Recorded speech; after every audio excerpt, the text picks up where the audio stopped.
I'm going to be telling you how lack of labor, pest, and applying fertilizer wrongly almost ruined my plant.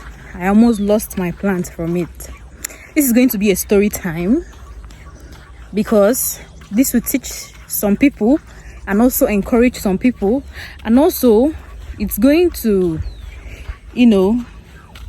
let you know that there's really nothing you can do. You get. This video is going to be teaching consistency, resilience, hard work, and every good thing you can think about. So I'm going to be telling you how we almost lost our 10,000 plants to lack of manpower, mistake while applying NPK, and also pest. Hello everyone, it's your favorite farmer farm with IJ, and I already made an intro of what I'm going to be telling you in this video, the 3 factors that made us almost lose our plants. So you're going to learn, I'm going to encourage some of you, and you pick your lessons and we move on. And most importantly, I'm going to be telling you what we did that helped us come back on track with our plants, So sit right there, fasten your seatbelt, and pay good attention to this story because it's a story time. So let's just go into the video immediately. So as you all know, you all followed the process of how our seedlings were doing beautifully well. They were doing so well, and they were very healthy up until like 1 week before transplant, when I just came to farm one day and my workers were no longer there. So I didn't have to wait for workers or whatever. I just went to get day pay workers and started the work all over again. We had to do the transplanting, and from there it was now very difficult for me to manage the farm just alone because I had to do the spraying, I had to do everything and all that. So it wasn't easy for me getting like day pay workers and all that. Then it was time for transplanting. I had to use the locals to transplant because we needed to do the transplanting. I had to look for locals, looked for the daily pay workers to help me before I even continued to look for workers. That was how we were going, and everything was going on fine, because those locals or the day pay workers are not to be trusted. You can't get them every day. So I had to be doing the work myself, doing everything myself, coming to farm, without help and all that. When I had about 10,000 seedlings on the field, how will only me manage 10,000 seedlings? That was how we kept on going until it wasn't easy for me, spraying, doing everything. Then we now caught like pests now invaded our farm, and that was mite, as you've seen in the video. So mite really dealt with us like for a period of 2 weeks or thereabouts, because mite will slow the growth of your plants down, or whatever pest. It slowed the growth drastically. I was helpless. I didn't know what to do. I kept pushing, doing everything I could do, and putting in my expertise. It's not really about the expertise, it's about who is willing to do the work for you. Where are you going to get the workers? And within that period, it was farming season time, so everybody was busy in their farm. You can't even find day pay, so this made it really, really difficult for me that period. So basically I will wake up tired and go to bed worried, thinking of what the next day is going to hold. So as time went on, due to lack of workers, it was difficult getting workers or getting people to help me do the work and be very regular with the sprayings. That was how we kept on going. So after transplanting the peppers, we are battling mite, and we're already running off or losing out on time on doing our first NPK. So this took us about 3 weeks before we were able to do our NPK because of lack of manpower. We did not see the efficient manpower to help us do so. And also In sprayings, we are not regular with the sprayings because it was not easy getting workers to do that. So I was struggling. I did the ones I could do, and we almost lost hope. I almost lost hope on this plant and all that, but we kept pushing. I kept pushing. I kept showing up every day and doing what I can do and leaving the rest, for nature to take care of. So that was how we kept going on and on. Then finally we found some group of workers that helped us do the NPK, although it's not their field, because it's going to be very difficult for them to do that. I taught them how to do it. I showed them how to do it, but workers that's not their field of work. Even if you teach them or tell them how to do it, they will still go about doing whatever they like. And that was the case after we are done applying the NPKs. Because after applying NPK, the effect should show 5 days later. 5 days later or 3 days later, many of our plants died. Many of my plants died. I was so confused. I didn't know what to do. I didn't know how to go about it. So what did I do? I saw that they were still at the early stage, because first we are still battling with mite. We are still, then on top of that, the NPK mistakes and all that. So I had so many empty spaces in my farm. What I did, I just had to transplant all of them down to one side of the farm and left one side empty. You get? So that was how bad it was. I still picked up. I was battling with it, the mites, treating it, and most importantly, I'm going to give a very big shout out to Neem Striker. Neem Striker did the work for me.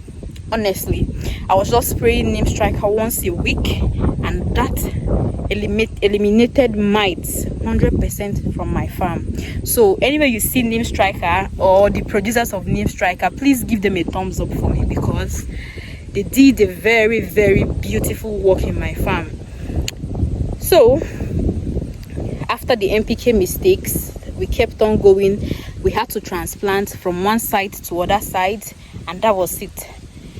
The plants started thriving and started doing well. They started recovering gradually and all that, up until I got workers. Then we started the maintenance proper. So let me be honest with you. Did the plants bounce back immediately? Obviously no, they did not bounce back immediately. So the mite attack slowed them down. I remember we transplanted from here to here, so obviously it's going to slow them down a bit. Even those that you just transplanted, some of them might have a little bit of shock. So we were patient with them, and they didn't start doing well immediately.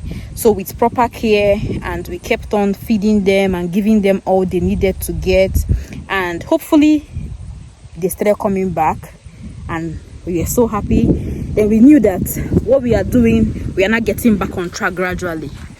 So our morale was boosted. That was how we started off, proper. Yeah, so we lost track of time. We had slow growth. But did we lose hope? No. Did my expertise come to play? 100%. So if there's anything that bounced back this farm, is the resilience, good skills, and also obviously manpower, because it's a really big farm to handle just on my own. And finally, everything paid off. Our hard work, the resilience, the skills, everything paid off. The plants have bounced back. They've started budding. Some are flowering. They are very greenish, vibrant, broad leaves. Because when mites attack your plants, they're going to be shrinked and all that. So now the plants are doing beautifully well. So this is to tell you that farming isn't. This is to tell you that farming isn't perfect. You will face setbacks. You will face challenges. So, but what matters is how you respond to it, or how you get to tackle the problems you have immediate in your farm, or how you handle them. So that is the most important thing. Farming is not perfect. You will not get it 100%. You might fail 10 times, but the truth is that you're going to rise. So if you are facing something similar, don't panic. Just stay calm. observe, adjust, learn, and you're going to be 100% perfect in it. But although nobody is 100% perfect, but it's going to save you a whole lot, you know. So that's the update of our transplanted plants. Don't forget to like this video, share, subscribe, and always come back here for videos like this. I always tell you raw facts about farming. I don't sweet tongue anything, I don't sugarcoat anything. I tell you as it is. I let you know how or what is happening at the moment, and let you know the downside, and let you know that, oh, you can make so much money from this, and oh, if you don't do it well, you are likely to lose as well. So for context, this is the extent of damage the mites did to our crops. You know, you can see how they were, how shrinked they were. In case you have crops like this, just know that it is mites that is affecting your pepper. Then gradually it came to this stage, and while we were treating it with neem striker, and from this it came to this. Gradually they started picking up, they started becoming greenish and all that. The leaves started opening, and then boom, it came like this. So you should know that this is, we really put in lots of hard work and lots of work for the plants to come back looking like this. It wasn't an easy one, it's not still easy. We're going to still keep pushing it. We'll start our sticking right away to make sure the plants are firm and they have support, and we'll start pruning any moment from now. So you can literally see how well the plants are doing and how far they've gone.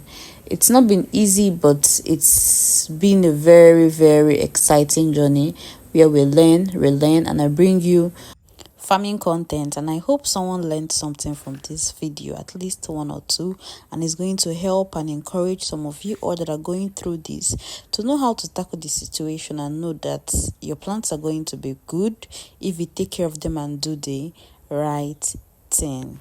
So with that being said, do have a lovely day, and bye from your pretty farmer.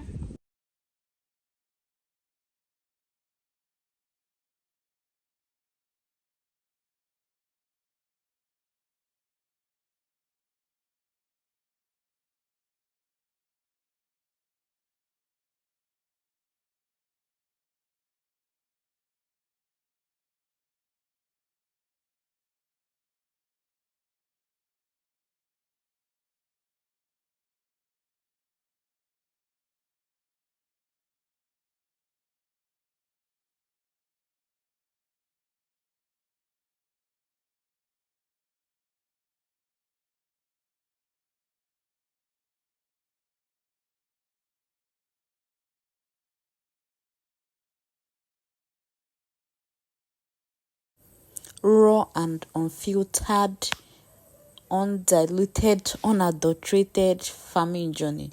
I always take you through the steps, through the wins, through the losses, through the struggles, through the challenges, because my aim is to, tell somebody or show somebody what the farm is all about.